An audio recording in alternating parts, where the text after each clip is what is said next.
नमस्कार दोस्तों, हर्षित द्विवेदी एजुकेशन में आपका स्वागत है। मेरा नाम है Vineet Sagar. Facts for prelims. आज हम 3 टॉपिक के ऊपर डिस्कस करेंगे। एक है रेड क्रेस्टेड पोर्ट चार्ट्स, फिर केरला सिल्वर लाइन प्रोजेक्ट, तीसरा बिना Panki multi product pipeline project. ये आपके प्रीलिम्स की पर्सपेक्टिव में इंपॉर्टेंट है। शुरुआत करते हैं दोस्तों। सबसे पहले red crested port charts.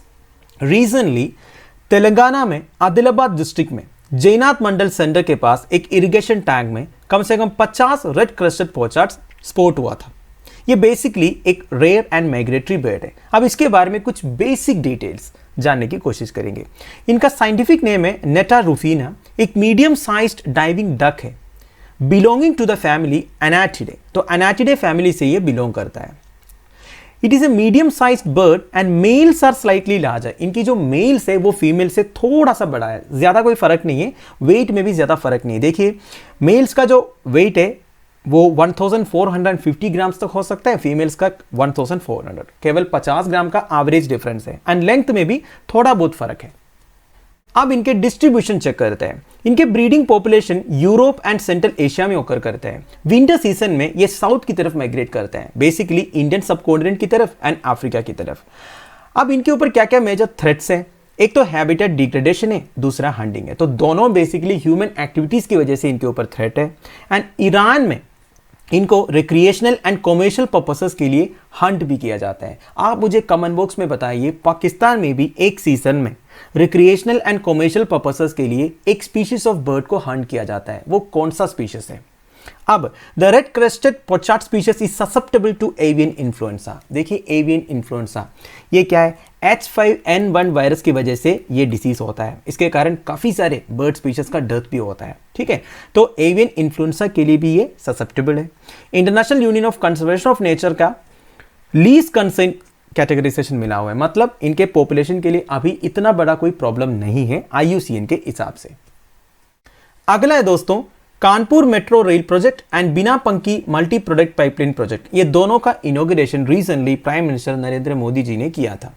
Kanpur metro project के बारे में, ये बेसिकली एक urban mass rapid transit system है, MRTS जिसको बोलते हैं। आप इस फोटो में देख सकते हो, बहुत सारे लोग एक साथ इसमें ट्रैवल कर सकता है। It has 2 lines and 30 station in the city of Kanpur, Uttar Pradesh. अब ये सारी इंफॉर्मेशन इतना इंपॉर्टेंट नहीं है, फिर भी आप एक बार पढ़ लीजिएगा, बस आपको आइडिया होना चाहिए। The completed 9 kilometre long section. देखिए वैसे ये कानपुर मेट्रो प्रोजेक्ट का पूरा काम अभी कंप्लीट नहीं हुआ है, जितना कंप्लीट हुआ है उसका इनॉग्रेशन हुआ है। देखिए उत्तर प्रदेश में अभी इलेक्शंस आने वाला है, तो थोड़ा बहुत इनॉग्रेशन तो होगा ही होगा। ठीक है, अब और क्या है? The project being built at A cost of over 11,000 crore. तो टोटल 11,000 करोड़ का प्रोजेक्ट है, राइट। फेज 1 दिसंबर 2024 तक खत्म होगा। अगला है दोस्तों बिना पंखी मल्टी प्रोडक्ट पाइपलाइन। ये बेसिकली 356 किलोमीटर का एक लॉन्ग पाइपलाइन है जो स्टार्ट होगा बिना रिफाइनरी इन मध्य प्रदेश से पंखी इन कानपुर तक। इसका पूरा प्रोजेक्ट कॉस्ट है 1,500 crore and it will help the region access petroleum products from the Bina refinery. तो बेसिकली कानपुर के पंखी इलाके में पेट्रोलियम प्रोडक्ट्स पहुंचाने में ये मल्टी प्रोडक्ट पाइपलाइन मदद करेगा।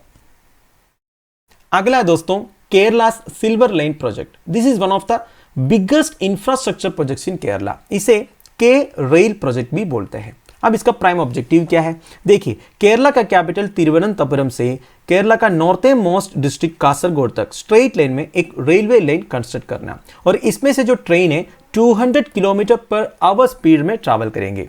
पर देखिए जब से ये प्रोजेक्ट का काम शुरू हुआ है तब से लोकल पॉपुलेशन से काफी प्रोटेस्ट एंड ऑपोजिशन देखने को मिला है। वो क्यों है मैं आपको आगे बताऊंगा।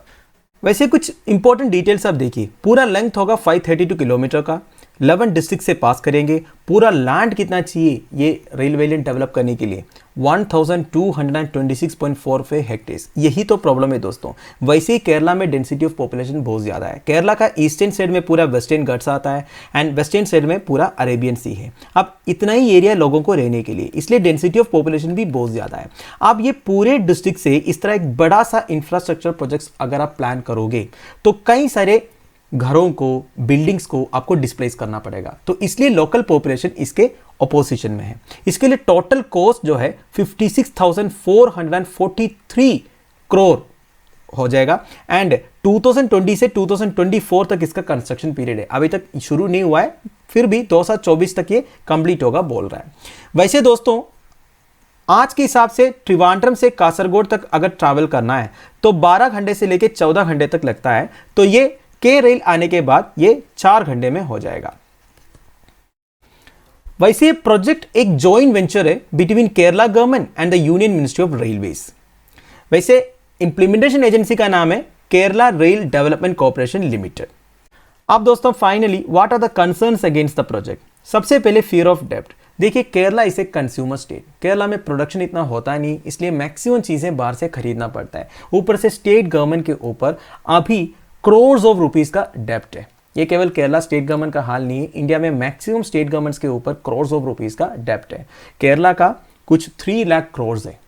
तो अब ये 56,000 करोड़ का प्रोजेक्ट अगर लेके आएंगे तो ये जो डेब्ट है और इंक्रीज हो जाएगा। ऊपर से इससे इतना ज़्यादा रेवेन्यू भी नहीं मिलने वाला है स्टेट गवर्नमेंट को, क्योंकि compare to the project cost revenue will be marginal.